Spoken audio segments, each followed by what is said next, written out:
So Trump is not gonna go visit John Lewis, which I'm happy about actually, because I think he That's would right. He bring shouldn't. stink. Would bring stink. He was golfing this weekend. He was golfing. I think Brett Favre was there. Mike Ditka was talking about the The flag. quarterback, Brett Favre.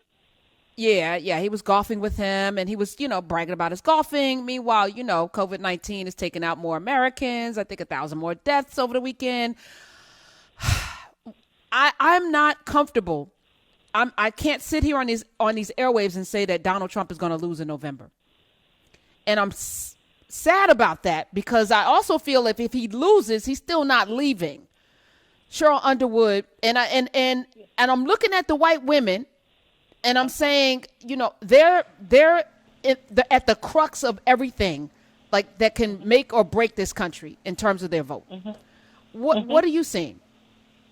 Well, the first thing I need all of us to understand is we've got to turn up the turnout. And it's not just us registering and going to the polls and getting that ballot early. Listen, I equate this to a spade game. When you got a certain amount of Trumps, and you know what you're cutting, but you also got to know how many big aces that you got, so you know what books you can carry. Well, that's what we feel about the ability to vote by mail, the ability to get that absentee ballot. And let's not call it disenfranchisement. I used to call it disenfranchisement. I used to call it voter suppression. It is out and out fraud. That's why we got to put money into the coffers so we can go into court and light them up in court. But here's the other thing. All is not lost. We just got to show white women where it's in their best interest to vote the right way. See, they went with Trump last time, and it didn't help them. It's not helping them now. Schools ain't open. COVID ain't taken care of. But between your golf game, you can order troops into Portland. Those were white mothers out there saying, we ain't having it, and we going to risk our lives.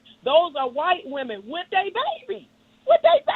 In Black Lives Matter marches. So now we want you to march all the way to the ballot box. That's what we need you to do. Be in solidarity with us. Vote like your life depends on it, because it does.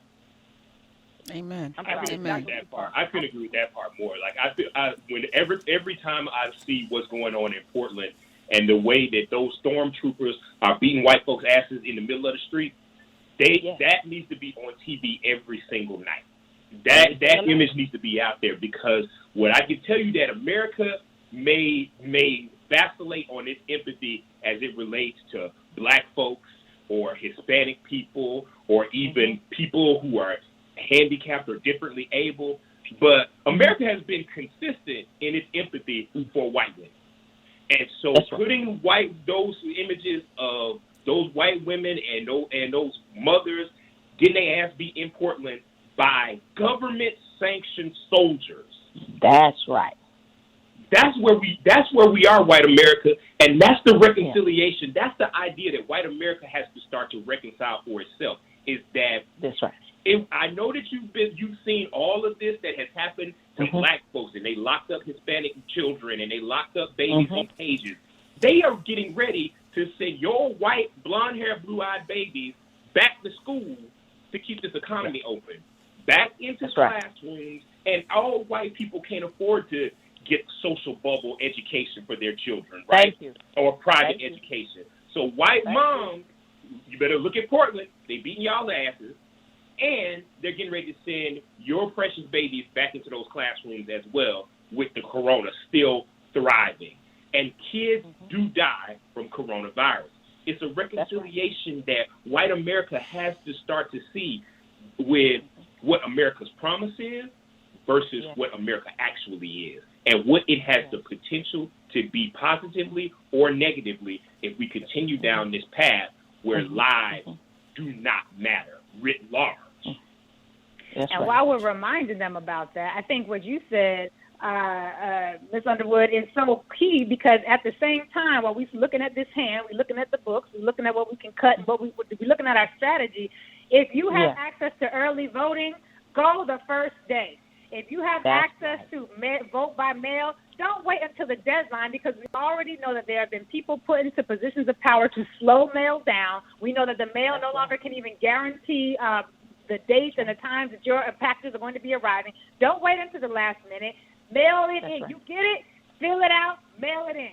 You take it to your local ballot box if you are not comfortable putting it in there. But we cannot wait until the last minute, because the last minute needs to be for those people who are just figuring out that there is an election. If you are participating in what's happening right now, if you are seeing what's going on, while we're reminding white women that they too are expendable, that the patriarchy will also come for their neck. It'll come for you after us, but it's going to come for your neck. It's going to come for your children. Then we have to also be wise about how we're engaging with the electorate. All of these things that we have been fighting for, voting rights, for early voting, vote by mail, for years. Now that we've got it and we're seeing it roll out, and not the best rollout, I will be clear, like COVID-19 has really messed up our ability to engage in effective voting. But while you have access to these opportunities, if early voting is a thing in your state, go the first day, the second day, and then on day 3, make sure you take 3 or 4 people to the polls so that they get the access to vote. If your church is doing souls to the polls, don't wait till the second Sunday. Do it the first Sunday. Make sure that we are clear about the lines. Bring that stage table to the voting booth, because you know if you're in a place like Georgia, you're going to be waiting in line, because Brian Kemp is going to do everything he can to make sure that there are no poll sites opening up.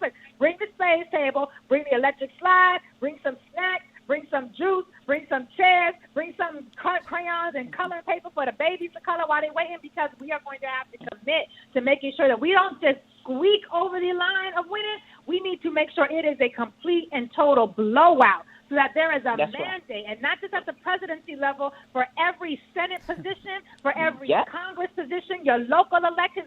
We have to have a blowout so that progressive policies that center black people are able to have a fighting chance in this next few years. We need that Obama energy back. We need that. Run a Boston. Boston with the ballot. That's what it Run no Boston with the ballot. I love that. Oh, that's a T-shirt. That's a T-shirt. Yeah, that is a T-shirt. Run a Boston. And if y'all don't know what that is, you're getting your black card seized. All right, we are here. Sheryl Underwood is here. LURIE Daniel Favors, Afro State of Mind, Drew McCaskill. Go ahead, Sheryl Underwood. I'm Karen Hunter. You know what, I want to say this too. I want white women to understand that, you know, as we laid John Lewis to rest, when you go all the way back to the 40s, 50s, and 60s, there was white people marching with us. There was white people organizing with us. There was a white woman, I think she was from Detroit. And I can't Viola remember Luoza. Viola Luoza. And remember, she was killed for helping drive people back and forward. And when you're talking about John Lewis and the Edmund Pettus Bridge, remember, he was a Confederate general. He was a politician that they elected in. The reason that they named things after Confederates is to put fear into the hearts and minds of people to go, no matter what you think this is what it will always be. So here's what I want people to understand, is that when we're fighting for justice and equality and the removal of anything that glorifies traitors to this nation who took up arms against the Constitution, that's white people. That's where you really want to be involved in this discussion, because white women have an influence over their mothers, their fathers, their husbands, and their brothers. So if we join together and fight this good and noble fight, then John Lewis' life will not be in vain. So when on Bloody Sunday, when they saw that all these black people wanted was the right to vote, then white women was like, that's all they want is the right to vote. Well, it's just not happening. And that's when change came. We're in this together. We have to do this together. And we want people to not just be allies, because your alliances could change. We want you to be our true brothers and sisters on this earth. Amen. Sheryl Underwood is here. Afro State of Mind is here. LURIE Daniel Favors over at the Center for Law and Social Justice at Medgar Evers College, great Medgar Evers College. Drew McCaskill is here as well, crisis manager. The number here is 866-801-8255. I'm going to go to the phones, but I'm going to throw a stink bomb in the room. So Kamala Harris seems to be the front runner for the VP spot. Senator Chris Dodd, former Senator Chris Dodd, who is on Joe Biden's vice presidential search committee, recently was asked about Kamala Harris and her ambush of him during the debates. Remember when she said, I was that? So he said that he accosted her about it. She needs to apologize or whatever. And she laughed and said that that's politics. He said she had no remorse. Should this be held against her to be? So let's have that comment. Is this like one more paternalistic, one to bring somebody to heel? But let me take one call while y'all ponder that question. Is Kamala Harris viable? Let's go to line 3. Let's welcome in a guy named J. Anthony Brown, is it? Is that Jada Brown? What's up? First of all, let me speak to my sunrise sister Cheryl. What's up? What's up? What's Blue up? 5, my frat brother. Z5 to my sunrise is 85 beta. Blue 5. And you know, we are really in mourning right now in the blue and white family because they started the weekend with the homegoing of our frat brother, John Lewis. Now, Karen, I was listening to the beginning of the show of you playing Mitch McConnell's speech, and he said some very poignant words, but I could not agree with anything he said to stand over the body of John Lewis when John Lewis knelt down in the Congress begging him to put the Voting Rights Act into submission, and he didn't. He didn't do it. So those words he said, they were nice words, but I ain't buying it. And I'm not giving him a pass for what he said. It don't mean a damn to me. It meant nothing. Until you do what you're supposed to do, that Voting Rights Act has been sitting on your desk for almost a year and a half, and you have not passed it. And the gall of you to go to that man's funeral and stand over his body and say those words, I'm ashamed of you, Mitch McConnell. I'm totally ashamed. That's just my opinion, and that's how I feel, and I'm out. That's right. Okay. That's right. Showboat. Right. Yep, he's showboat. And see, you know, I'm really proud of all the Congressional Black Caucus members because the look on their face, they had to twist mouth like, you know. With the mask on. With the mask on. Yeah, you could see through the mask that everybody was at the screw face. I could feel it. Man, if Maxine could have got up, it would have been on. We would have charged that to the game. Hilarious. All right, Kamala Harris. I struggle personally because I think black men won't show up for her, and I think that's a problem. I think she would make a hell of a president. Yeah, I think she'd make a hell of a president, let alone vice president. I think, you know, they keep coming back with the prosecutor thing. They're looking for anything. Oh, she's not ADOS black. I mean, it's a host of things that they're trying to disqualify her. Now you got Chris Dodd talking about she's not remorseful. You know, what do we do with that? Let's Drew jump in real quickly, and then we'll go around. Yo, I think Chris Dodd can kiss our collective black asses on that Kamala Harris situation, right? Because first of all, you would never ask a white man to go back and apologize for something that he said on a debate stage, right? You've never heard that before of somebody asking a white man to go back and say, "Oh, I wasn't so kind to you in a presidential debate, so would you please forgive me?" If Kamala Harris went back and did that, that would let me know that maybe she shouldn't be president, right? Because that would make me, you know, question her judgment and question her realness about this whole thing. Does Senator Harris have some things that she would have to address as VP? Absolutely. I always go back to what goes down in the barbershop and the beauty salon. Is she going to be able to relate in the barbershop and in the beauty salon? I think that there may be some headwinds to that, but I think that when the rubber meets the road, Kamala Harris will be an incredible vice presidential nominee, and I think she will be a damn good president if given the chance when Joe Biden 4 years are up and America moves on to the next thing, right? But to ask for a Democrat to put that out there lets me know he shouldn't have the job he has as leading the charge to look for the vice presidential candidate. And considering his own reputation, buddies too. Considering his own reputation, I think the gentleman should have a seat.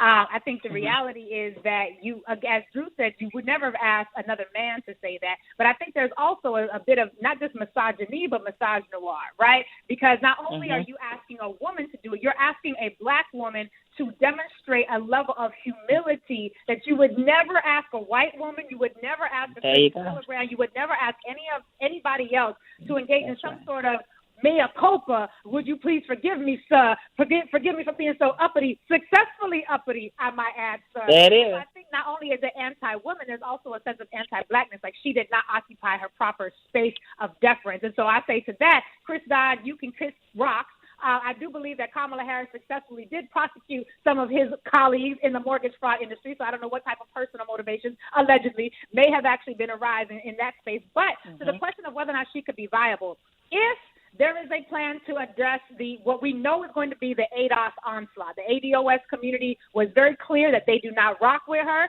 They were very effective at undermining a lot of what she was trying to do. If there is a plan to address that, if the Democrats have a plan where they are going to be able to speak to the needs of black men in a way, and I know last time we had this conversation, people on Twitter was like, I don't care about the black men. They better get over it. Well, the reality is we got to care, because if they're not only not showing up to vote, but those that are showing up to vote out of whatever we may suggest, and I don't even want to put it out there, they're out here to vote not for her, but to continue a trend where many black men, many more black men, I think, than we expected, did end up casting a vote for Donald Trump. We have to be thinking critically about how each of these key constituency groups are going to be addressed. So if they have plans for those things, then I think she could be a phenomenal candidate, assuming she's able to get over those hurdles. But Chris Dodd can go kick rocks and end up, he needs to put an end to the asking of black women to engage in some sort of bowing and scraping that is reminiscent of a time past gone, and to quote John Lewis, an era to which we are not going to return. Come on. Mm-hmm. And you know that they don't have a plan, though. So I'll just say that. Sheryl Underwood. well, listen, they don't have a plan. Right now, we don't do fight the power first and then apology second. We ain't doing that well. I'm not going to say what I'm talking about. Y'all see my eyes blink. Y'all know what I'm talking about. If you're true to this, be true to this. Don't be new to this. Be true to this. So whatever you said, own up to it. I must say this. I don't feel she should apologize for something Kamala Harris believes in. Me personally, I've studied the teachings of Coleman Young, and that, busing wasn't great for all of us. You know what I'm saying? We was the ones that had to get up in the morning. We was the ones that had to leave our schools. Everybody else was nice in their neighborhood. You know what I'm saying? So I think if you're going to bring something back and ask somebody to apologize, I think, is Bloomberg on the phone? Don't he want to get a call from Elizabeth Warren the way she lit him up at the debate? I'm like, good. That's why I don't like it. Elizabeth Warren, she came straight up. She didn't even wait for the cameras to go down. No. She didn't wait for them to pull that microphone. She didn't wait for the question. She came up to Bernie and said, I want to know what was said, right? Like, she came at him hard. And so if y'all ain't asked her to do that, what the hell are you asking a black woman to do it for, right? But here's the thing. I'm going to say this, and I've said this before. I see a lot of people that will work well in the Biden administration. If we know that we riding with Biden because that's what we got, then for me, I interviewed Kamala Harris when Jamie Foxx had his Foxhole station, right? And we interviewed her when she was running for re-election. I didn't have much of a problem with her, even I'm a Republican. I think she's the best person for the job. I think she can garner the support. I think whatever she wants to articulate, she needs to articulate that and make us confident and secure that however long Vice President Biden becomes President Biden and stays that way, then she's ready to run. I like Susan Rice as Secretary of State. I like Stacey Abrams somewhere where she can make sure that voting is a fair count and fair fight for everybody. I think there's enough out there that we can really get it. But can you bring us the votes? Can you solidify the votes? And can you speak to the people and make them honest? And I'm going to say something nobody wants to talk about. I don't care who she married to. I don't care. I have sampled everything God have made. The buffet of love. I don't care who she married to. I don't care who she used to kick it with. I was at some of them parties too, boys and girls. I don't care. What I care about is how do we get Trump and Pence out of office. That's what I care about. And how do we get them enablers in the Senate out of office? And how do we get the House to be stronger so we can do the business of America? So I'm looking for the Biden-Harris thing. I need Biden and Harris all the way, and I'm saying it as a Republican. That's who I'm putting my money on. That's right. Ooh. All right, Sheryl Underwood, listen, I know you Steve Harvey, you got your own radio show, but you got an open seat at the Karen Hunter Show anytime you want to come through. As you see, this is fun. It's a lot of fun, and you get to really talk. This is Black Meet the Press, Black Face the Nation. This is the round table for real. The round brown table. I like that. The round brown table. Pastor Cavassier. We talking business.